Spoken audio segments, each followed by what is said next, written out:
Hello दोस्तों, स्वागत है आप सभी का आपके अपने YouTube channel target botany classes में। दोस्तों, आप लोग जानते हैं कि हम लोग कक्षा 7 के विज्ञान का एमसीक्यू का प्रैक्टिस कर रहे हैं, ठीक है, जिसमें हम लोग भाग फर्स्ट में 50 प्लस क्वेश्चन का प्रैक्टिस किया था।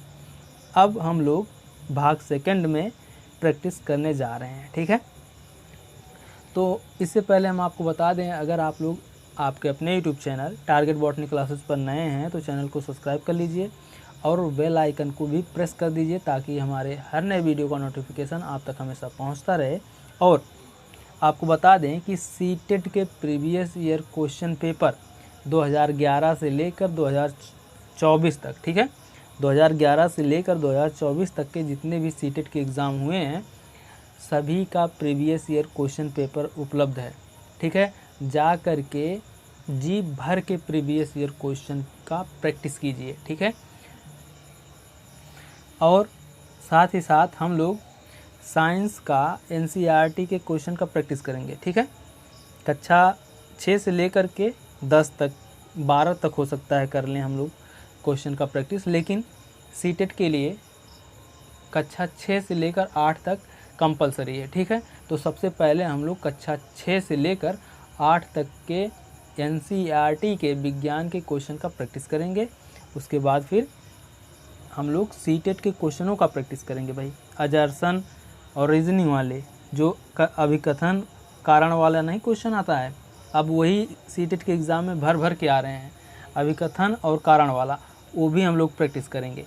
तो चलिए देर ना करते हुए वीडियो को स्टार्ट करते हैं। इसमें आपको बताना कुछ नहीं है, आप लोग जानते हैं कि सीटेट पेपर सेकंड वालों के लिए बहुत ही इम्पोर्टेंट है क्योंकि ये साइंस का क्वेश्चन है, ठीक है, और साइंस ग्रुप वालों के लिए बहुत ही इम्पोर्टेंट है। आगे देखते हैं। देखिए पहला क्वेश्चन है, अमरबेल उदाहरण है किसी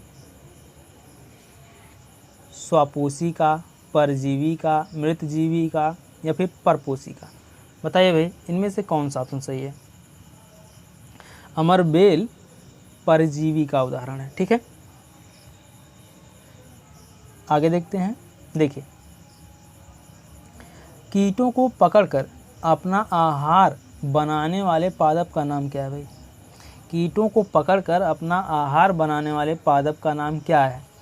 अमरबेल है, गुड़हल है, घटपर्णी यानी पिचर प्लांट है या फिर गुलाब है। बताइए भाई, इनमें से कौन सा ऑप्शन सही है।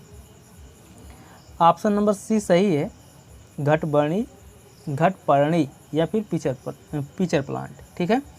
ये जो है कीट भक्षी पौधे होते हैं, घटपर्णी जो होते हैं कीट भक्षी पौधे होते हैं, ठीक है। आगे देखते हैं अगला क्वेश्चन। देखिए, मिलान करना भाई, करिए मिलान। कॉलम ए दिए गए शब्दों का मिलान कॉलम बी शब्दों में कीजिए, ठीक है। तो पहला है क्लोरोफिल, ठीक है। क्लोरोफिल का जो है क्लोरोफिल पत्तियों में पाया जाता है, ठीक है। उसके बाद है फिर नाइट्रोजन जो है बैक्टीरिया से मिलान हो जाएगा, ठीक है, नाइट्रोजन का स्थिरीकरण करते हैं। फिर है अमरबेल, यानी अमरबेल जो है परजीवी होते हैं भाई, अमरबेल परजीवी होते हैं। उसके बाद आता है जंतु जो होते हैं परपोषित होते हैं, ठीक है, जंतु परपोषित होते हैं। बटा बोल रहे हैं भाई, बचा कीट भक्षी जो होते हैं वे घटपर्णी पादप होते हैं, पिचर प्लांट होते हैं, ओके। आप लोग देखिए, क्लोरोफिल का मिलान पत्ती से, क्योंकि क्लोरोफिल जो होता है पत्तियों में पाया जाता है। नाइट्रोजन का स्थिरीकरण बैक्टीरिया करता है। अमरबेल एक परजीवी पादप है। जंतु जो होते हैं परपोषित होते हैं। कीट भक्षी पादप घटपर्णी या पिचर प्लांट होते हैं, ठीक है। आगे देखते हैं अगला क्वेश्चन। देखिए, पादप के किस भाग द्वारा प्रकाश संश्लेषण हेतु वायु से कार्बन डाइऑक्साइड ली जाती है। बताइए भाई, किस भाग द्वारा। मूल रोम, रंध्र या फिर पर्णशिराएँ या फिर वाहिदर। बताइए भाई इनमें से कौन सा ऑप्शन सही है? ऑप्शन नंबर खा सही है, रंध्र द्वारा। ठीक है, पादप के किस भाग द्वारा प्रकाश संश्लेषण हेतु वायु से कार्बन डाइऑक्साइड ली जाती है? तो रंध्र द्वारा। ठीक है, ऑप्शन नंबर खा सही है। आगे देखते हैं अगला क्वेश्चन। देखिए क्वेश्चन है, वायुमंडल से मुख्यतः जिस भाग द्वारा पादप कार्बन डाइऑक्साइड प्राप्त करते हैं वह भाग है, क्या है भाई वह भाग? बताइए, जड़ है, तना है, पुष्प है, पत्तियां हैं, क्या है? ऑप्शन नंबर घ सही है, पत्तियां। ठीक है, वायुमंडल से मुख्यतः जिस भाग द्वारा पादप कार्बन डाइऑक्साइड प्राप्त करते हैं वह भाग पत्तियां हैं। ठीक है, आगे देखते हैं अगला क्वेश्चन।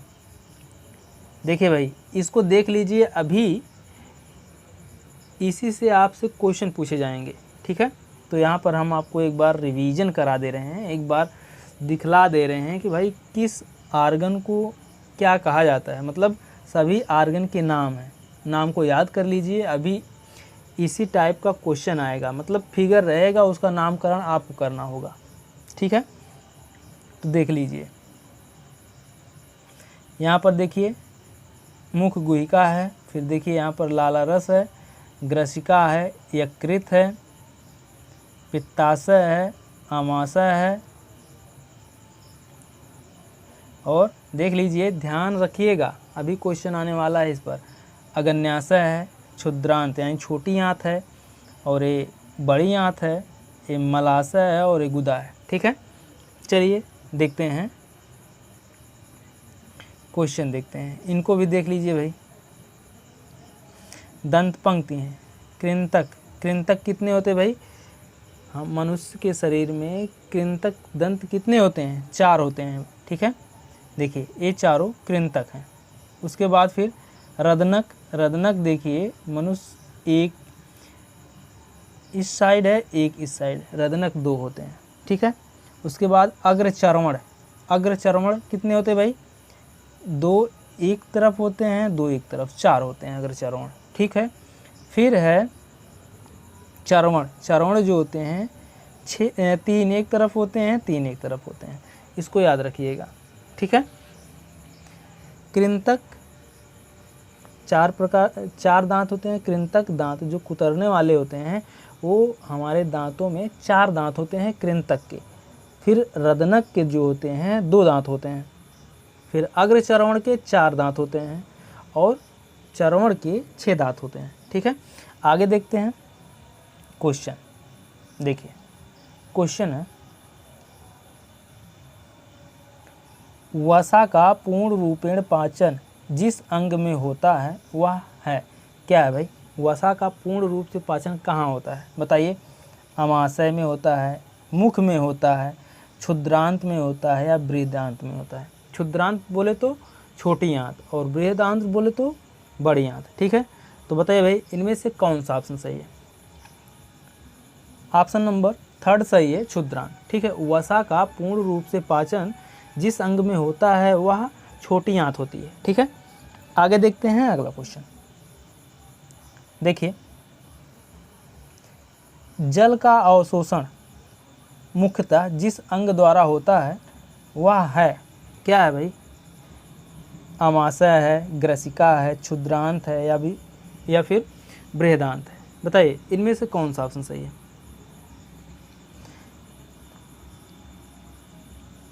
ऑप्शन नंबर 4 सही है, बृहदांत। ठीक, बड़ी आंत। जल का अवशोषण मुख्यतः जिस अंग द्वारा होता है वह बड़ी आंत होती है। ठीक है, आगे देखते हैं अगला क्वेश्चन। देखिए मिलान करना है भाई, करिए मिलान। कॉलम ए दिए गए कथनों का मिलान कॉलम बी के साथ कीजिए। खाद्य घटक, एक तरफ है कॉलम ए में है खाद्य घटक, और दूसरे में है पाचन के उत्पाद। ठीक है, कार्बोहाइड्रेट जो है, कार्बोहाइड्रेट का पाचन होता है तो क्या उत्पाद बनता है भाई? शर्करा बनती है। ठीक है, कार्बोहाइड्रेट का जब पाचन होता है तो शर्करा बनती है। ठीक है, और प्रोटीन का पाचन होता है तो एमिनो अम्ल बनता है। ओके, प्रोटीन का पाचन होता है तो एमिनो अम्ल बनता है। और वसा का पाचन होता है तो क्या बनता है? वसा, अम्ल एवं ग्लिसरॉल। भाई क्या ही बताएं, ग्लिसरॉल। ठीक है, देखिए कार्बोहाइड्रेट का पाचन होता है तो शर्करा का निर्माण होता है। प्रोटीन का पाचन होता है तो प्रोटीन पचने के बाद वह एमिनो एसिड या एमिनो अम्ल में कन्वर्ट हो जाता है। ठीक है, और वसा का पाचन होता है तो वसा जो है वसा अम्ल एवं ग्लिसरॉल में टूट जाता है। ठीक है, आगे देखते हैं अगला क्वेश्चन। देखिए मिलान करना है भाई। कॉलम ए में दिए गए शब्दों का मिलान कॉलम बी के उचित कथनों से कीजिए। तो करिए भाई। लाला ग्रंथि, लाला ग्रंथ से क्या होता है?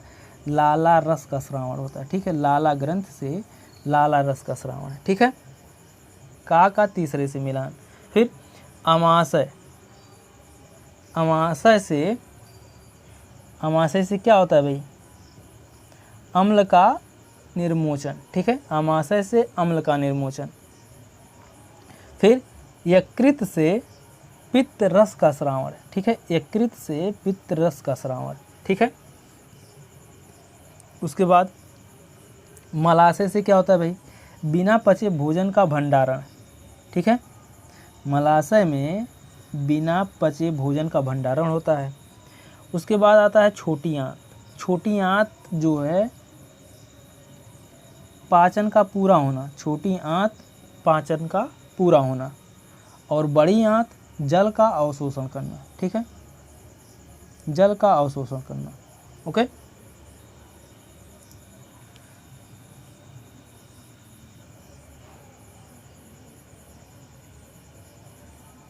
देखिए एक छूट रहा है ना, मल त्याग। ठीक है, तो मलाशय, मलाशय के दो अर्थ हो जाएंगे भाई। मलाशय से, मलाशय में जो है बिना पचे भोजन का भंडारण भी होता है और मलाशय के द्वारा ही मल का त्याग भी होता है। ठीक है, तो मलाशय मल का त्याग भी करता है और बिना पचे भोजन का भंडारण भी करता है। ओके, तो आप लोग समझ गए। लाला ग्रंथ, लाला ग्रंथ से लाला रस स्रावित करता है। ठीक है, लाला ग्रंथि लाला रस का स्रावन करता है। और अमाशय जो होता है, अमाशय से अम्ल का निर्मोचन होता है। और यकृत के द्वारा पित्त रस का स्रावण होता है। मलाशय के द्वारा बिना पचे भोजन का भंडारण होता है और मल त्याग भी होता है। छोटी आंत के द्वारा पाचन पूरा होता है। ठीक है, छोटी आंत के द्वारा पाचन का पूरा होना। और बड़ी आंत जो होता है वह जल का अवशोषण करता है। ठीक है, आगे देखते हैं अगला क्वेश्चन। देखिए भाई, इसका नामकरण करना है अब आपको, बताइए, करिए।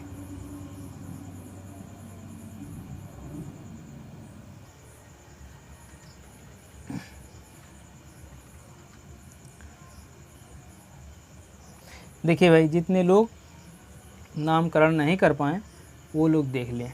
ठीक है, देखिए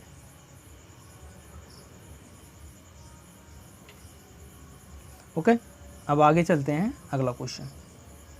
देखिए क्वेश्चन है,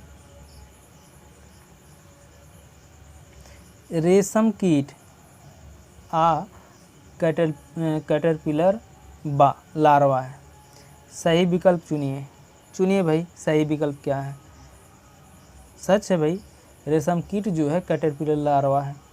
तो गा ऑप्शन सही हो जाएगा, आ और बा दोनों सही है। ठीक है, आगे देखते हैं अगला क्वेश्चन। देखिए निम्नलिखित में से किससे ऊन प्राप्त नहीं होती? इनमें से किससे ऊन प्राप्त नहीं होती भाई? याक से, ऊँट से, बकरी से या फिर घने बालों वाले कुत्ते से? बताइए भाई, इनमें से कौन सा ऑप्शन सही है? ऑप्शन नंबर 4 सही है इस क्वेश्चन के अकॉर्डिंग। घने बालों वाले कुत्ते से ऊन नहीं प्राप्त होते। ठीक है, एकदम साफ दिखाई दे रहा है भाई ऑप्शन में। ठीक है, बकरी से ऊन प्राप्त होता, ऊँट से भी होता है, याक से भी होता है, लेकिन कुत्ते से नहीं सुने थे भाई और ना ही पढ़े थे। ठीक है, तो इसलिए ऑप्शन नंबर, इस क्वेश्चन के अकॉर्डिंग ऑप्शन नंबर डी सही हो जाएगा। डी मतलब घा। ठीक है, आगे देखते हैं अगला क्वेश्चन। देखिए मिलान करना है भाई। कॉलम ए में दिए गए, कॉलम बी में दिए गए वाक्यों से मिलाइए। चलिए मिलाइए भाई। अभिमार्जन, अभिमार्जन का मिलान किससे होगा भाई? अभिमार्जन काटी गई ऊन की सफाई। ठीक है, अभिमार्जन द्वारा काटी गई ऊन की सफाई होती है। ठीक है, सहतूत की पत्तियाँ, सहतूत की पत्तियाँ रेशम कीट का भोजन है। ठीक है, सहतूत की पत्तियाँ रेशम कीट का भोजन। फिर याक, याक से ऊन देने वाला जंतु, याक जो होता है ऊन देने वाला जंतु है। और कोकून, कोकून रेशम फाइबर उत्पन्न करता है। ठीक है, मिलान हो गया भाई। अभिमार्जन, अभिमार्जन काटी गई ऊन की सफाई। ठीक है, और सहतूत की पत्तियाँ, सहतूत की पत्तियाँ जो होती हैं वह रेशम कीट का भोजन है। और याक, याक से जो है ऊन देने वाला जंतु है, या फिर याक से ऊन प्राप्त होते हैं। ठीक है, बहुत ही इंपॉर्टेंट क्वेश्चन है भाई, एनसीईआरटी के, प्योर एनसीईआरटी के क्वेश्चन हैं, छोड़कर मत जाइएगा। और अपने मित्रों में भी शेयर कर दीजिएगा ताकि आपके मित्रों का भी भला हो जाए। क्वेश्चन सीटेट के एग्ज़ाम में क्वेश्चन जो होते हैं ना एनसीईआरटी पर ही आते हैं भाई, एनसीईआरटी के ही क्वेश्चन पूछते हैं। और कोकून से रेशम फाइबर उत्पन्न होता है। ठीक है, ये मिलान हो गया। आगे देखते हैं अगला क्वेश्चन। देखिए फिर से मिलान आ गया भाई, क्या ही बताएं। कॉलम ए में दिए गए कथनों का कॉलम बी के शब्दों से मिलान कीजिए। ठीक है, करिए मिलान भाई। थल समीर के बहने का समय, थल समीर के बहने का समय क्या है भाई? रात है। ठीक है, रात में थल समीर बहता है। थल समीर मतलब जानते हैं ना, थल से हवाएं समुद्र की ओर। देखिए, और समुद्र समीर के बहने का समय, समुद्र समीर के बहने का समय दिन। ठीक है, गहरे रंग के कपड़े पसंद करने का समय कौन सा है भाई? गहरे रंग के कपड़े पसंद करने का समय कौन सा है बताइए? सर्दी। ठीक है, ठंडी में गहरे रंग के कपड़े पहन सकते हैं भाई। और हल्के रंग के कपड़े पसंद करने का समय गर्मी है। ठीक है, मिलान हो गया। आगे देखते हैं अगला क्वेश्चन। देखिए भाई फिगर, समुद्र समीर। देखिए दिन के समय जो है समुद्र से हवाएं जो है स्थल की तरफ जाती हैं। ठीक है, स्थल की तरफ जाती हैं दिन के समय। और रात के समय देखिए स्थल की हवाएं समुद्र की ओर जाती हैं। देखिए एरो का निशान बना हुआ है। ठीक है, और दूसरे फिगर में देखिए, देखिए यहाँ पर देखिए दिन के समय जो है स्थल की गर्म हवाएं समुद्र की ओर जाती हैं और समुद्र की ठंडी हवाएं स्थल की ओर आती हैं। इसे समुद्र समीर कहते हैं। ठीक है, जब दिन के समय स्थल की हवाएं समुद्र की ओर जाती हैं और समुद्र की हवाएं समुद्र की ठंडी हवाएं स्थल की ओर आती हैं तो उन्हें कहते हैं समुद्र समीर। ओके, और वहीं देखिए यहाँ पर अपोजिट है भाई, रात के समय गर्म हवाएं स्थल की ओर और ठंडी हवाएं समुद्र की ओर। ठीक है, कि दिन के समय जो है समुद्र की हवाएं स्थल की ओर आती हैं। ठीक है, तो उन्हें कहते हैं समुद्र समीर। जब दिन में गर्म हवाएं समुद्र की ओर बहती हैं और समुद्र से ठंडी हवाएं स्थल की ओर आती हैं तो उसे समुद्र समीर कहते हैं। ठीक है, देखिए यहाँ पर दिखाया गया है। देखिए ये स्थल की गर्म हवाएं जो हैं समुद्र की ओर जा रही हैं और समुद्र की ठंडी हवाएं स्थल की ओर आ रही हैं। ठीक है, तो ये हो गया समुद्र समीर। देखिए आगे देखते हैं, अगला क्वेश्चन है क्वेश्चन नंबर 8। ठीक है, 30 डिग्री सेल्सियस, ठीक है, 30 डिग्री सेल्सियस के 1 लीटर जल को 50 डिग्री सेल्सियस के 1 लीटर जल के साथ मिलाया गया मिश्रण का ताप होगा। क्या होगा भाई? 30 डिग्री सेल्सियस के 1 लीटर जल को 50 डिग्री सेल्सियस के 1 लीटर जल के साथ मिलाया गया मिश्रण का ताप होगा। क्या होगा भाई, जल्दी बताइए। 30 डिग्री सेल्सियस तथा 50 डिग्री सेल्सियस के बीच। ठीक है, ऑप्शन नंबर घ सही है, यानी ऑप्शन नंबर डी सही है। आगे देखते हैं अगला क्वेश्चन। 40 डिग्री ताप की लोहे की किसी गोली को कटोरी में भरे 40 डिग्री ताप के जल में डुबोया गया। इस प्रक्रिया में ऊष्मा, क्या भाई ऊष्मा? 40 डिग्री ताप की लोहे की किसी गोली को कटोरी में भरे 40 डिग्री सेल्सियस ताप के जल में डुबोया गया। इस प्रक्रिया में ऊष्मा, क्या भाई? इस प्रक्रिया में ऊष्मा ना तो लोहे की गोली से जल की ओर और ना ही जल से लोहे की गोली की ओर स्थानांतरित होगी। ओके, आगे देखते हैं अगला क्वेश्चन। ऑप्शन नंबर ख सही है भाई इसमें। ठीक है,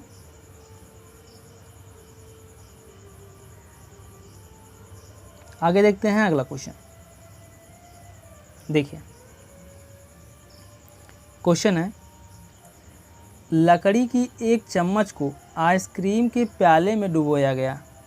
इसका दूसरा सिरा, एक लकड़ी का चम्मच है, उसे आइसक्रीम के प्याले में डुबोया गया, तो लकड़ी का दूसरा सिरा बताइए भाई।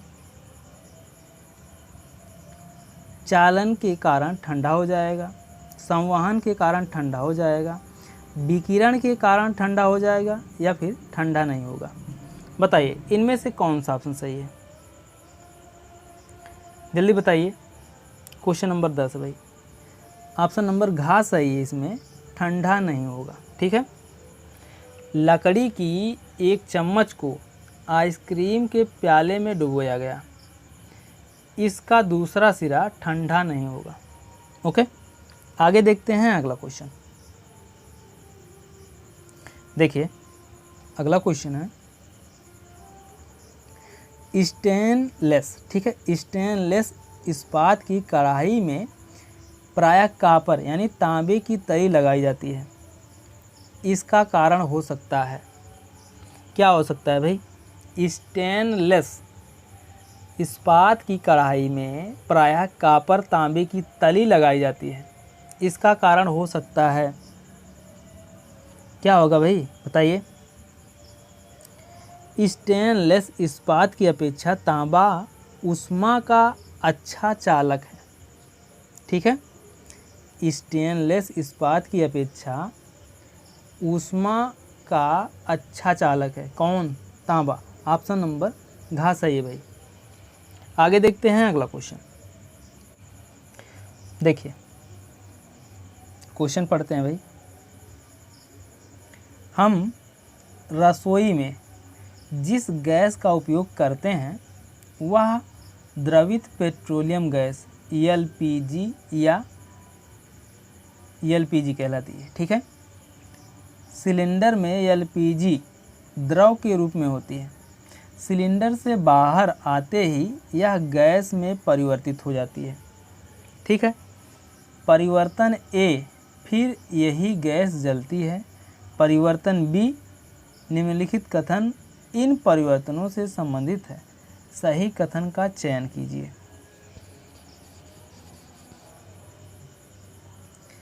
प्रक्रम बी एक रासायनिक परिवर्तन है। ठीक है, ऑप्शन नंबर खा सही है भाई। परिवर्तन बी एक रासायनिक परिवर्तन है, प्रक्रम बी। ठीक है, आगे देखते हैं अगला क्वेश्चन।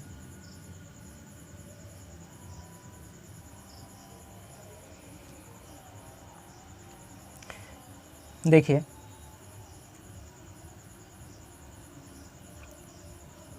प्रक्रम भी रिपीट हो गया भाई लगता है।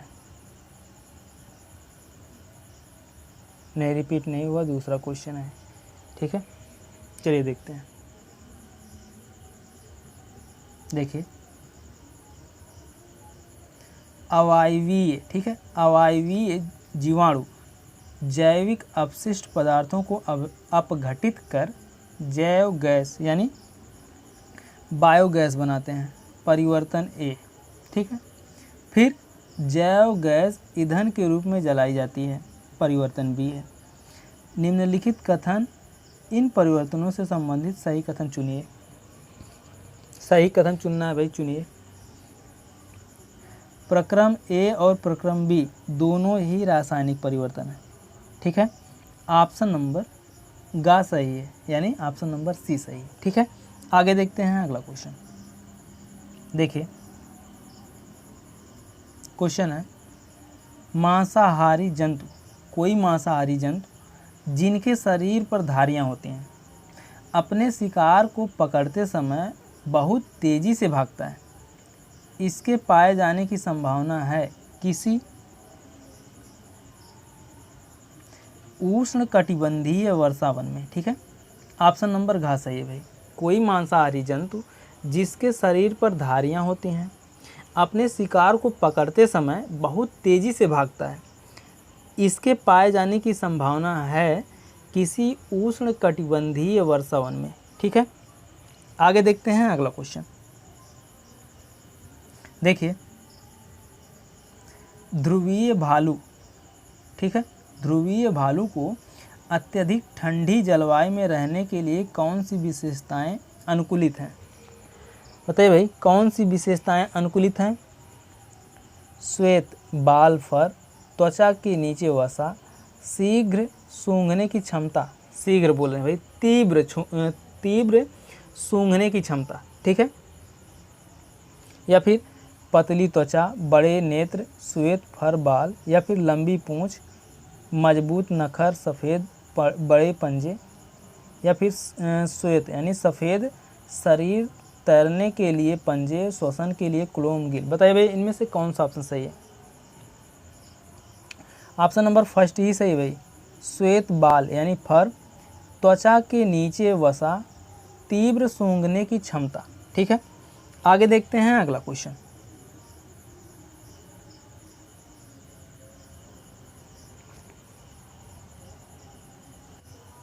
देखिए भाई, निम्न में से कौन सा विकल्प उष्णकटिबंधीय क्षेत्र का सर्वश्रेष्ठ यानी सबसे अच्छा वर्णन करता है?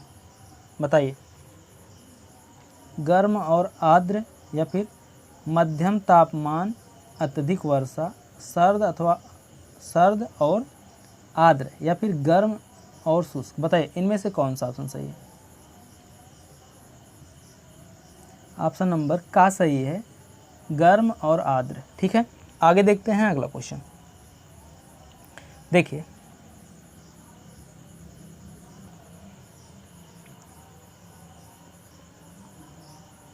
देखिए, निम्नलिखित में से किस स्थान पर चक्रवात आने की संभावना नहीं है? बताइए भाई, किस स्थान पर चक्रवात आने की संभावना नहीं है? चेन्नई में, बेंगलुरु, अमृतसर, या पुरी में? बताइए भाई। इस क्वेश्चन के अकॉर्डिंग ऑप्शन नंबर गा सही है, अमृतसर में चक्रवात आने की संभावना नहीं है, और चक्रवात आने की सबसे अधिक संभावना पुरी में होती है। ठीक है, ऑप्शन नंबर घा जो है पुरी, यहाँ पर चक्रवात आने की संभावना सबसे अधिक होती है। लेकिन यहाँ नेगेटिव पूछा है कि कहाँ चक्रवात आने की संभावना नहीं होती है, तो अमृतसर में। ठीक है, आगे देखते हैं अगला क्वेश्चन। देखिए, नीचे दिए गए वक्तव्यों में से कौन सा सही है? बताइए भाई, नीचे दिए गए वक्तव्यों में से कौन सा सही है? बताइए। शीतकाल में पवन थल से सागर की ओर बहती हैं। ग्रीष्म काल में पवन थल से सागर की ओर बहती हैं। या फिर चक्रवात का निर्माण अति उच्च दाब तंत्र और उसके इर्द गिर्द अति उच्च वेग की पवन के घूमने से होता है। या फिर भारत की तटरेखा पर चक्रवातों के आने की संभावना नहीं। बताइए भाई, इनमें से कौन सा ऑप्शन सही है? ऑप्शन नंबर फर्स्ट सही है। शीतकाल में पवन थल से सागर की ओर बहते हैं। ठीक है, आगे देखते हैं अगला क्वेश्चन। देखिए, यहाँ से देखिए भाई, सीधे क्वेश्चन एग्जाम में आया हुआ है। ठीक है, सीटेट के क्वेश्चन, सीटेट के एग्ज़ाम में यहाँ से सीधे क्वेश्चन आया है। बोल दिया है, कैसे दिया पता है? कि सभी को क्रम में लगाइए। ठीक है, इनको क्रम में लगाने के लिए पूछ लेगा कि इनमें से कौन सा सही क्रम है। मिलान कीजिए या फिर इसे सही क्रम में लगाइए या फिर सही क्रम बताइए। तो आप लोग देख लीजिए,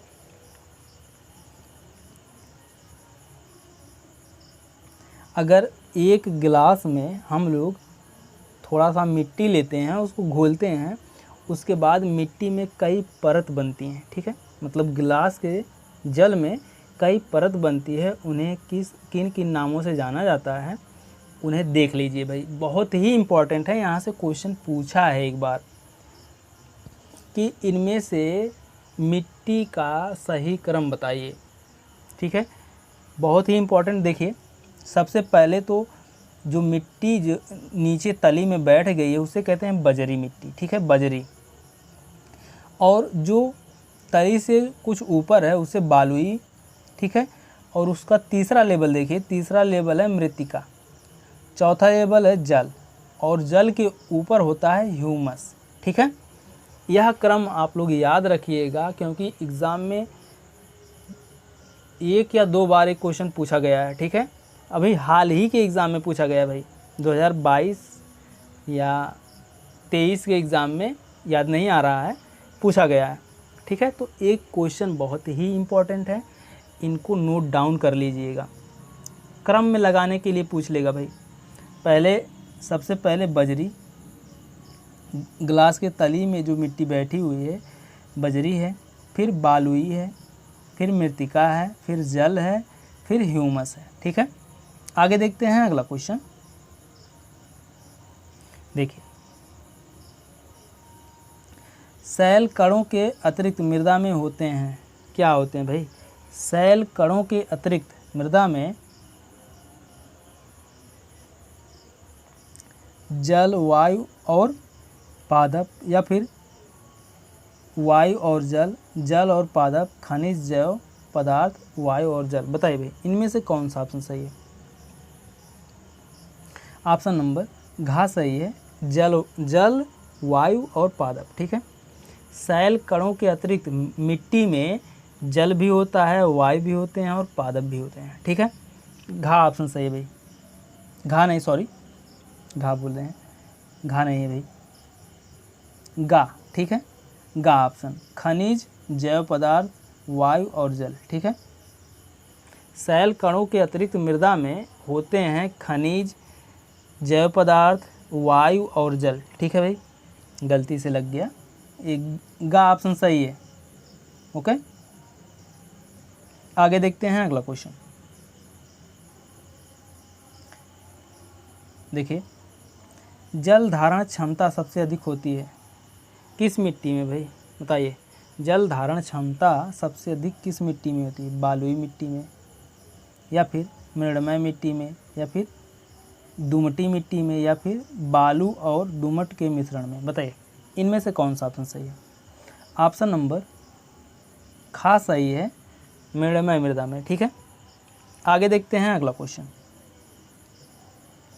देखिए फिगर है भाई, फिगर को पहचान लीजिए, अभी इससे क्वेश्चन आएगा। ठीक है, देखिए वायु का अंदर आती है, ठीक, वायु अंदर आती है, डायाफ्राम नीचे की ओर गति करता है। जब वायु अंदर आती है तो डायाफ्राम जो है नीचे की ओर गति करता है और पसलियाँ जो है ऊपर की ओर गति करती हैं। ठीक, जब हम लोग सांस अंदर लेते हैं तो डायाफ्राम जो होता है वह नीचे की ओर गति करता है और पसलियाँ जो है ऊपर की ओर गति करती हैं। यकीन ना हो तो आप लोग सांस खींच करके देख लीजिए, एक बार आप लोग सांस को खींचिए ज़ोर से, उसके बाद देखिए पसलियाँ फूल रही हैं कि नहीं। पसलियाँ फैलती हैं, बाहर की तरफ फैलती हैं और डायाफ्राम जो होता है वह नीचे की ओर गति करता है। ओके, और दूसरे में देखिए वायु बाहर की ओर ढकेलते हैं। जब हम लोग सांस को छोड़ते हैं तब पसलियाँ जो है पिचकती हैं और डायाफ्राम पूर्व की स्थिति में आ जाता है। ठीक है, अभी क्वेश्चन मिलने वाला है भाई इससे, तो आप लोग याद रखिएगा कि वायु जब हम लोग अंदर लेते हैं तो पसलियाँ बाहर की ओर मूव करती हैं, फूलती हैं और डायाफ्राम जो होता है वह नीचे की ओर गति करता है। और जब हम लोग सांस को छोड़ते हैं तब पसलियाँ जो है अंदर की ओर धंसती है या फिर दबती हैं और डायाफ्राम जो है पूर्व की स्थिति में आ जाता है। ओके, चलिए देखते हैं क्वेश्चन। देखिए क्वेश्चन है, एक मिनट भाई,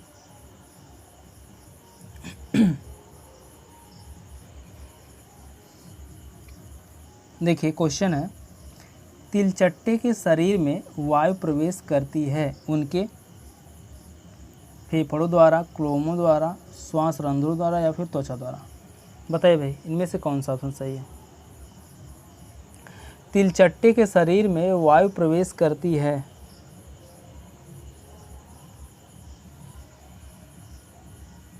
बताइए, श्वास रंध्रों द्वारा। ठीक है, ऑप्शन नंबर 3 सही है।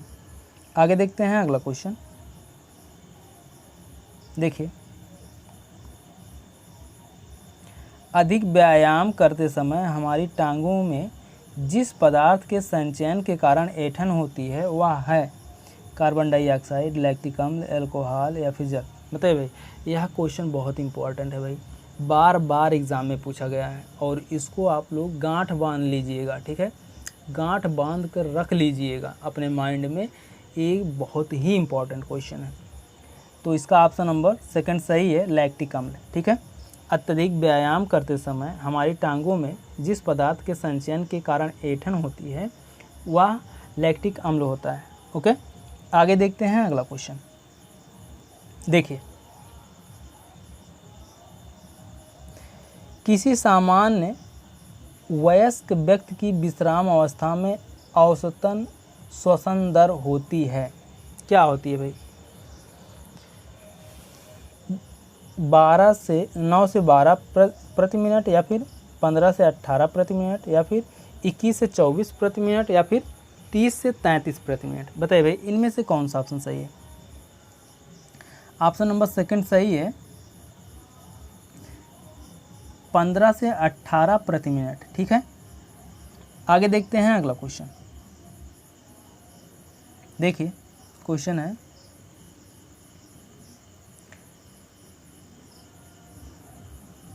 उच्चवसन।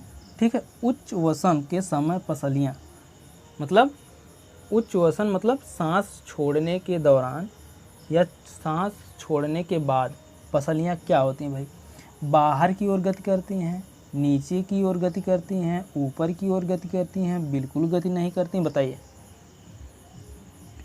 कौन सा ऑप्शन सही है। ऑप्शन नंबर 2 सही है, नीचे की ओर गति करती हैं। ठीक है, जब हम लोग सांस को छोड़ते हैं तो पसलियाँ नीचे की ओर गति करती हैं। यकीन ना हो तो आप लोग सांस ले करके एक बार छोड़ कर देख लीजिए। ठीक है, ट्राई करिए आप लोग। जब हम लोग सांस छोड़ते हैं तो पसलियाँ नीचे की ओर या फिर अंदर की ओर गति करती हैं। ठीक है, आगे देखते हैं अगला क्वेश्चन। देखिए मिलान करना है भाई, कॉलम फर्स्ट का कॉलम सेकंड से मिलान करना है, ठीक है। ईस्ट, ईस्ट जो है एल्कोहल, ठीक, ईस्ट से एल्कोहल बनता है भाई। डायाफ्राम, ठीक है, डायाफ्राम या पट या वक्षगुआ, ठीक है। और त्वचा, त्वचा, त्वचा से केचुआ, ठीक है, त्वचा के द्वारा केचुआ श्वसन करते हैं, ओके। और पत्तियाँ, पत्तियों में क्या होता है भाई, पत्तियों में होता है रंध्र, ठीक है। और फिर है मछली, मछली, मछलियों में क्या होता है भाई, क्लोम होता है, ठीक है, मछलियों में क्लोम होता है।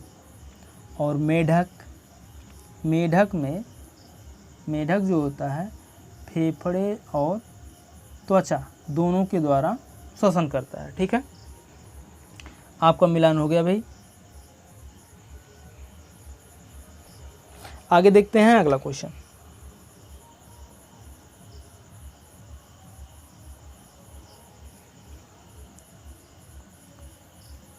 देखिए सबसे इम्पोर्टेंट क्वेश्चन, ये भी भाई क्वेश्चन ही है, ठीक है, इसको भी क्रम में लगाने के लिए आता है, ठीक है। तो इसको भी आप लोग नोट डाउन कर लीजिएगा, बहुत ही इम्पोर्टेंट क्वेश्चन है, वरना पछताओगे नहीं नोट करोगे तो, ठीक है। देखिए मूत्र कैसे कैसे जो है बाहर निकलता है, ठीक है। मूत्र जो है किडनी से फिल्ट्रेशन होता है, ठीक है। उसके बाद मूत्र वाहिनियाँ, ठीक, मूत्र वाहिनियों में आता है। उसके बाद मूत्राशय में एकत्रित होता है, फिर मूत्र मार्ग के द्वारा मूत्र रंध्र से होते हुए बाहर निकल आता है, ठीक है। तो इसमें पता है आपको क्या पूछ लेगा, कहेगा इसका सही क्रम क्या है, इसको सही क्रम से लगाइए। तो सबसे पहले नंबर पर आएगा वृक्क, फिर आएगा मूत्रवाहिनी, फिर आएगा मूत्राशय, फिर मूत्र मार्ग, फिर मूत्र रंध्र, ठीक है। ऐसे क्रम से पूछ लेगा कि इन चारों ऑप्शन में से कौन सा क्रम सही है, ठीक है। बहुत ही इंपॉर्टेंट है, इसको भी नोट डाउन कर लीजिएगा, लिख लीजिएगा, वरना पछताओगे, हमारी बात को मानोगे नहीं तो पछताओगे बच्चा, ठीक है। चलिए आगे देखते हैं। सीधे सीधे कहने का मतलब है भाई, बुरा मत मानिएगा, ऐसे ही मजाक में कह रहे हैं, लेकिन बहुत ही इम्पोर्टेंट क्वेश्चन है, एग्ज़ाम में कई बार पूछा गया है, नोट डाउन कर लीजिएगा, ठीक है। आगे देखते हैं। देखिए फिर से मिलान करना है भाई, कॉलम फर्स्ट है और कॉलम सेकंड है, मिलान करना। रंध्र, रंध्र के द्वारा जो होता है वाष्पोत्सर्जन होता है, ठीक है। फिर जाइलम के द्वारा जल का परिवहन होता है। कहाँ है भाई जल का परिवहन, जल का परिवहन, ठीक है, जाइलम के द्वारा जल का परिवहन। और मूल रोम, मूल रोम के द्वारा जल का अवशोषण होता है, ठीक है, मूल रोम के द्वारा जल का अवशोषण होता है। और फ्लोएम के द्वारा भोजन का परिवहन होता है, ठीक है, फ्लोएम के द्वारा भोजन का परिवहन होता है, ओके। तो रंध्र द्वारा वाष्पोत्सर्जन होता है, जाइलम द्वारा जल का परिवहन होता है, मूल रोम द्वारा जल का अवशोषण होता है, और फ्लोएम द्वारा भोजन का परिवहन होता है, ओके, समझ में आ गया। आगे देखते हैं अगला क्वेश्चन। देखिए क्वेश्चन है, सही विकल्प का चयन कीजिए। पादपों में जल का परिवहन होता है जाइलम द्वारा, फ्लोएम द्वारा, रंध्र द्वारा, मूल रोम द्वारा। बताइए भाई इनमें से कौन सा ऑप्शन सही है। ऑप्शन नंबर फर्स्ट सही है, जाइलम द्वारा, ठीक है, पादपों में जल का परिवहन जाइलम द्वारा होता है। आगे देखते हैं अगला क्वेश्चन। देखिए मूल रोमों द्वारा जल के अवशोषण की दर को बढ़ाया जा सकता है, उन्हें छाया में रखकर, मंद प्रकाश में रखकर, या फिर पंखे के नीचे रखकर, या फिर पॉलीथीन की थैली से ढककर। बताइए भाई इनमें से कौन सा ऑप्शन सही है। पंखे के नीचे रखकर, ठीक है। ऑप्शन नंबर थर्ड सही हो जाएगा, क्योंकि वायु की बढ़ी हुई गति से वाष्पोत्सर्जन में तेजी आती है, ठीक है। आगे देखते हैं अगला क्वेश्चन। देखिए अगला क्वेश्चन है,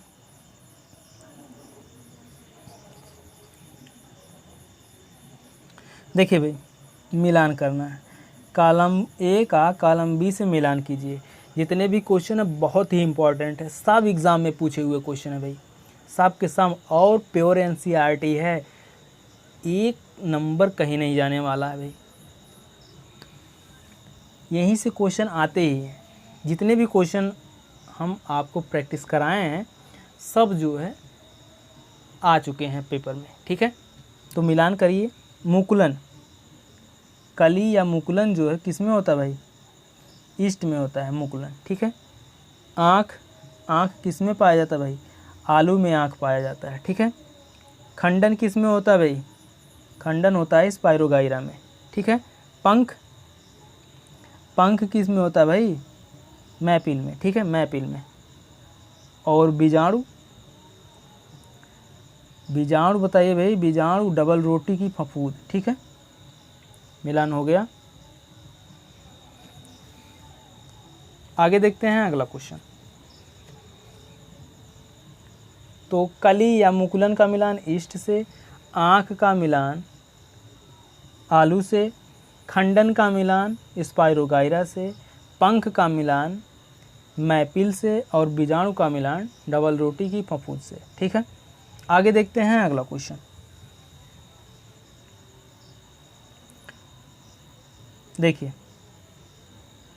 क्वेश्चन है, क्वेश्चन नंबर 10।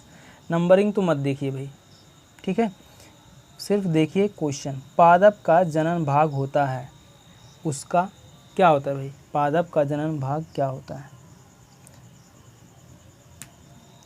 पत्ती, तना, मूल, पुष्प। बताइए भाई इनमें से कौन सा ऑप्शन सही है? ऑप्शन नंबर डी सही है, यानी ऑप्शन नंबर 4 सही है, पुष्प। पादप का जनन भाग पुष्प होता है। आगे देखते हैं अगला क्वेश्चन। देखिए नर और मादा युग्मक में युग्मन का प्रक्रम होता है। नर और मादा युग्मक में युग्मन का प्रक्रम होता है, क्या होता है भाई? निषेचन, परागण, जनन, बीज निर्माण। बताइए इनमें से कौन सा ऑप्शन सही है? ऑप्शन नंबर फर्स्ट सही है, निषेचन। नर और मादा युग्मक के युग्मन का प्रक्रम निषेचन कहलाता है, ठीक है। आगे देखते हैं अगला क्वेश्चन। देखिए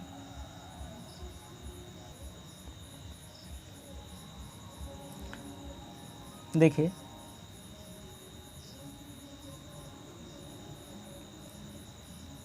परिपक्व, ठीक है, परिपक्व होने पर अंडाशय विकसित हो जाता है। किस में विकसित हो जाता है भाई? परिपक्व होने पर बीज में, पुंकेसर में, स्त्रीकेसर में, या फल में? बताइए। ऑप्शन नंबर 4 सही है, फल में, ठीक है। परिपक्व होने पर अंडाशय फल में विकसित हो जाता है। आगे देखते हैं अगला क्वेश्चन। देखिए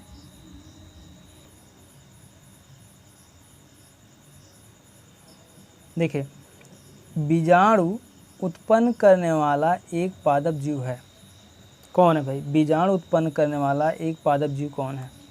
गुलाब है, डबल रोटी फफूंद का, आलू, अदरक। बताइए इनमें से कौन सा ऑप्शन सही है? ऑप्शन नंबर बी सही है, डबल रोटी का फफूंद, ठीक है। बीजाणु उत्पन्न करने वाला एक पादप जीव है डबल रोटी का फफूंद। आगे देखते हैं अगला क्वेश्चन। देखिए ब्रायोफिल्लम, ठीक है, ब्रायोफिल्लम अपने जिस भाग द्वारा जनन करता है वह भाग है, कौन सा है भाई? तना है, पत्ती है, मूल है, या फिर पुष्प है? बताइए इनमें से कौन सा ऑप्शन सही है? पत्ती द्वारा, ठीक है। ब्रायोफिल्लम जो होता है वह पत्ती द्वारा जनन करता है भाई। आगे देखते हैं अगला क्वेश्चन। देखिए इस क्वेश्चन को आप लोग ध्यान से पढ़ लीजिएगा, ये ऑप्शन नहीं है, नाम दिए गए हैं, किसका उदाहरण है उसको बताना है। ठीक है, तो हम बताते चलेंगे, आप लोग नोट डाउन करते हुए चलिएगा। ठीक है, देखिए क्वेश्चन है, एक मिनट, देखिए निम्नलिखित गतियों का वर्गीकरण सरल रेखा के अनुदिश वर्तुल तथा दोलन गति के लिए कीजिए भाई। ठीक है, निम्नलिखित गतियों का वर्गीकरण सरल रेखा के अनुदिश वर्तुल तथा दोलन कीजिए। तो पहला है, दौड़ते समय आपके हाथों की गति, कौन सी गति होगी भाई? दौड़ते समय आपके हाथों की गति दोलन गति होगी भाई। ठीक है, दोलन गति। ठीक है भाई, पेन काम नहीं कर रहा है स्लाइड पर, तो आप लोग नोट डाउन कर लीजिए।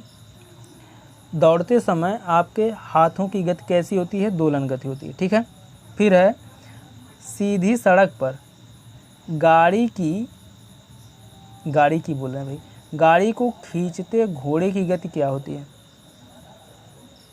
आप लोग नोट डाउन करिए, सीधी सड़क पर गाड़ी को खींचते घोड़े की गति सरल रेखा के अनुदिश होती है। ठीक है, उसके बाद फिर गा है, मैरी गो राउंड झूले में बच्चे की गति, मैरी गो राउंड झूले में बच्चे की गति कैसी होती है भाई? वर्तुल गति होती है। नोट डाउन करिए, स्लाइड पर पेन काम नहीं कर रहा है इसलिए लिख नहीं पा रहे हैं, आप लोग नोट डाउन करते चलिए। बहुत ही इंपॉर्टेंट क्वेश्चन है भाई, जितने भी हैं सब इम्पॉर्टेंट है, क्योंकि प्योर एनसीईआरटी है और सीटेट के एग्ज़ाम में पूछे गए क्वेश्चन है। ठीक है, ऐसे पूछ लेगा भाई, क्वेश्चन दे देगा, मैरी गो राउंड झूले में बच्चे की गति किस प्रकार की होती है? ऑप्शन में दे देगा 4-5 ऑप्शन, उसमें से आपको टिक करना होगा। आप जानते रहेंगे तो आसानी से टिक कर देंगे। ठीक है, मैरी गो राउंड झूले में बच्चे की गति वर्तुल गति होती है। नोट डाउन करिए, वर्तुल गति। ठीक है, उसके बाद फिर देखिए, सीसा झूले पर बच्चे की गति कैसी होती है? सीसा झूले पर बच्चे की गति दोलन गति होती है। ठीक है, सीसा झूले पर बच्चे की गति दोलन गति होती है। उसके बाद फिर देखिए, विद्युत घंटी के हथौड़े की गति कैसी होती है भाई? विद्युत घंटी के हथौड़े की गति कैसी होती है? दोलन गति होती है। ठीक है, नोट डाउन कर लीजिएगा, दोलन गति। सीधे पुल पर रेलगाड़ी की गति कैसी गति होती है? सीधे पुल पर रेलगाड़ी की गति सरल रेखा के अनुदिश गति होती है। ठीक है, नोट डाउन हो गया, उम्मीद करते हैं नोट डाउन हो गया होगा। एक बार फिर से सुन लीजिए, दौड़ते समय आपके हाथों की गति कैसी होती है? कौन सी गति होती है? दोलन गति होती है। ठीक है, फिर सीधी सड़क पर गाड़ी को खींचते घोड़े की गति सरल रेखा के अनुदिश। ठीक है, मैरी गो राउंड झूले में बच्चे की गति वर्तुल गति होती है। उसके बाद फिर सीसा झूले पर बच्चे की गति कैसी होती है? दोलन गति होती है। फिर विद्युत घंटी के हथौड़े की गति दोलन गति होती है, और सीधे पुल पर रेलगाड़ी की गति सरल रेखा के अनुदिश होती है। ठीक है, आगे देखते हैं अगला क्वेश्चन। देखिए, एक क्वेश्चन में आपको 6 क्वेश्चन बताएं भाई, एक क्वेश्चन से आपके 6 आंसर और 6 क्वेश्चन तैयार हुए। आगे देखते हैं, वीडियो कैसी लगी कमेंट करके ज़रूर बताइएगा। और एनसीईआरटी का क्वेश्चन प्रैक्टिस करके आपको कैसा लगा ये भी बताइएगा। देखिए, निम्नलिखित में से कौन सा कथन सही नहीं है? कौन सा कथन सही नहीं है भाई, बताइए। समय का मूल मात्रक सेकंड है, बिल्कुल सही है भाई। प्रत्येक वस्तु नियत चाल से गति करती है, नहीं भाई, प्रत्येक वस्तु नियत चाल से गति नहीं करती। ठीक है, 2 शहरों के बीच की दूरियां किलोमीटर में मापी जाती है, ठीक है भाई, सही है। किसी दिए गए लोलक का आवर्तकाल नियत नहीं होता, सही है, ये भी सही है, किसी दिए गए लोलक का आवर्तकाल नियत नहीं रहता। ये सही नहीं है भाई, ठीक है, ये सही नहीं है। और रेलगाड़ी की चाल मीटर प्रति घंटा में व्यक्त कीजिए।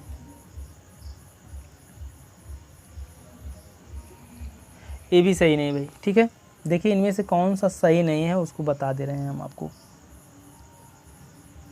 प्रत्येक वस्तु नियत चाल से गति करती है, ये सही नहीं है भाई। और क्वेश्चन में खा, ठीक है, खा ऑप्शन। और किसी दिए गए लोलक का आवर्तकाल नियत नहीं होता, ये भी गलत है भाई, नियत होता है, ठीक है, घा। और रेलगाड़ी की चाल प्रति मीटर प्रति आवर में व्यक्त की जाती है, ये भी गलत है भाई, ठीक है, इस क्वेश्चन के अकॉर्डिंग। और आपका सही क्वेश्चन हो जाएगा समय का मात्रक जो सेकंड है और दो शहरों के बीच की दूरियां किलोमीटर में मापी जाती है, ये भी सही है, ठीक है। तो खा घा चा ये ऑप्शन जो है सही नहीं है। आगे देखते हैं अगला क्वेश्चन। देखिए अगला क्वेश्चन है, निम्नलिखित में से कौन सा संबंध सही है? बताइए भाई कौन सा संबंध सही है? चाल बराबर दूरी समय, चाल बराबर दूरी बटे समय, या फिर चाल बराबर समय बटे दूरी? बताइए, आपका ऑप्शन नंबर सेकंड सही हो जाएगा। इसमें चाल बराबर दूरी बटे समय सही संबंध है, ठीक है। आगे देखते हैं अगला क्वेश्चन। देखिए चाल का मूल मात्रक क्या है भाई? चाल का मूल मात्रक बताइए भाई। चाल का मूल मात्रक है मीटर प्रति सेकंड, ऑप्शन नंबर घा सही है, ठीक है। आगे देखते हैं अगला क्वेश्चन।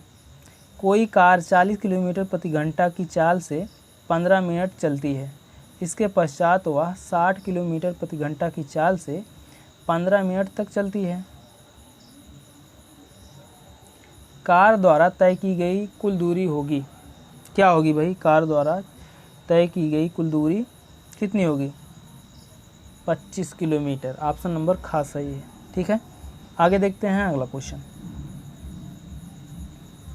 देखिए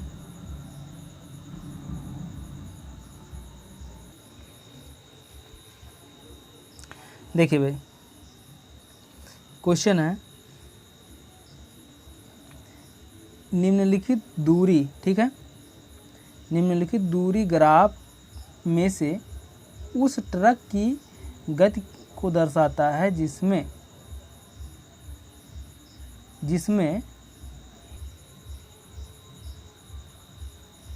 उसकी चाल नियत नहीं है।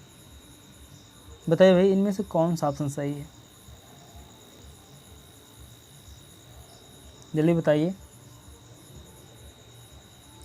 ऑप्शन नंबर थर्ड सही है भाई, ठीक है, यही ऑप्शन सही है, ऑप्शन नंबर थर्ड सही है। ये तो फोर्थ में मिल गया भाई, देखिए यही ऑप्शन सही है, थर्ड, ठीक है। आगे देखते हैं अगला क्वेश्चन। देखिए आपको यहाँ से भी क्वेश्चन पूछे जाते हैं, प्रतीक पूछ लिए जाते हैं, ठीक है। इसको भी आप लोगों को याद करके रखना है। देखिए विद्युत सेल है ना, विद्युत सेल का प्रतीक कैसा होता है? विद्युत सेल का प्रतीक है, ठीक है। जलते हुए बल्ब का प्रतीक ये है, ध्यान से देखते हुए चलिएगा। स्विच ऑन स्थिति में कैसा होता है भाई? जब स्विच ऑन होता है तो ऐसा स्ट्रक्चर बनता है, ऐसी संरचना बनती है। और जब स्विच ऑफ होता है, देखिए यहाँ पर लिखा है स्विच ऑफ ना, जब स्विच ऑफ होता है तो ऐसी संरचना बनती है, ठीक है। और जब बैटरी जो है संयोजित तार से जुड़ी होती है तो ऐसी संरचना बनती है। इसको भी संरचना भी याद रखना भाई, संरचना बनाकर भी एग्ज़ाम में क्वेश्चन पूछ लिए जाते हैं, ठीक है। आगे देखते हैं। देखिए अभी एक रह गया था, संयोजित तार। देखिए तार को ऐसे डॉट से प्रदर्शित करते हैं, ठीक है।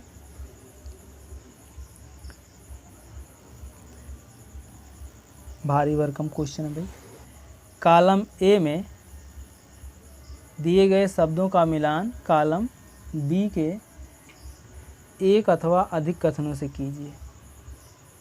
करिए भाई, एक अथवा अधिक कथनों से करिए। हम तो एक साथ ही मिलान करेंगे भाई, आप लोग करिए, बताइए। देखिए मिलान हो गया है, आप लोग देख लीजिए कौन से मिलान का किस से हुआ है। ठीक है, एकदम सटीक आंसर है भाई। ठीक है, आगे देखते हैं। चलिए आगे देखते हैं अगला क्वेश्चन। देखिए अगला क्वेश्चन है, बिंब से बड़े साइज का आभासी प्रतिबिंब बनाया जा सकता है अवतल लेंस द्वारा, अवतल दर्पण द्वारा, या उत्तल दर्पण द्वारा, या फिर समतल दर्पण द्वारा। बताइए भाई इनमें से कौन सा ऑप्शन सही है। ऑप्शन नंबर सेकंड सही है, अवतल दर्पण द्वारा। ठीक है, बिंब से बड़े साइज का आभासी प्रतिबिंब बनाया जा सकता है अवतल दर्पण द्वारा। ठीक है, आगे देखते हैं अगला क्वेश्चन। देखिए डेविड अपने प्रतिबिंब को समतल दर्पण में देख रहा है। दर्पण तथा उसके प्रतिबिंब के बीच की दूरी 4 मीटर है। यदि वह दर्पण की ओर 1 मीटर चलता है तो डेविड तथा उसके प्रतिबिंब के बीच की दूरी होगी, क्या होगी भाई बताइए।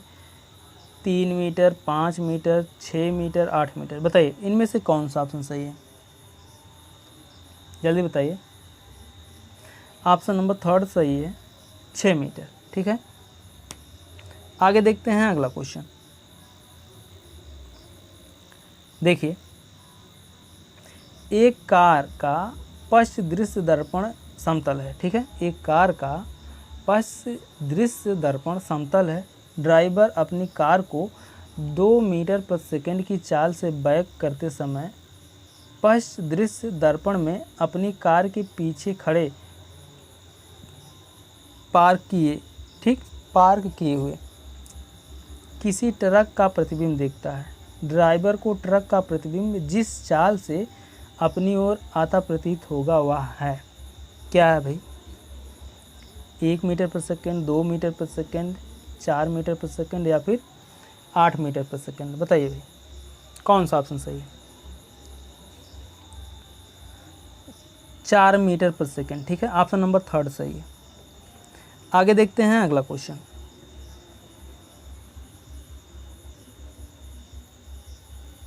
देखिए क्वेश्चन है, निम्नलिखित में से कौन सा जल की कमी के लिए उत्तरदायी नहीं है।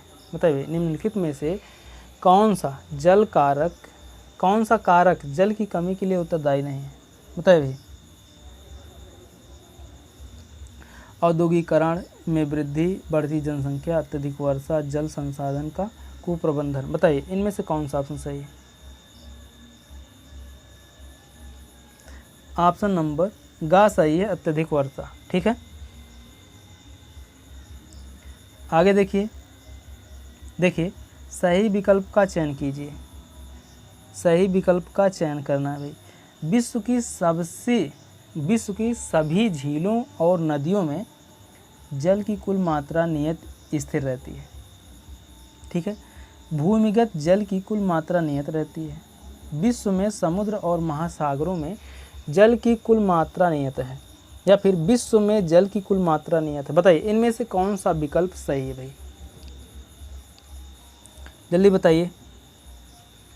ऑप्शन नंबर घ सही है, विश्व में जल की कुल मात्रा नियत है। ठीक है, आगे देखते हैं अगला क्वेश्चन।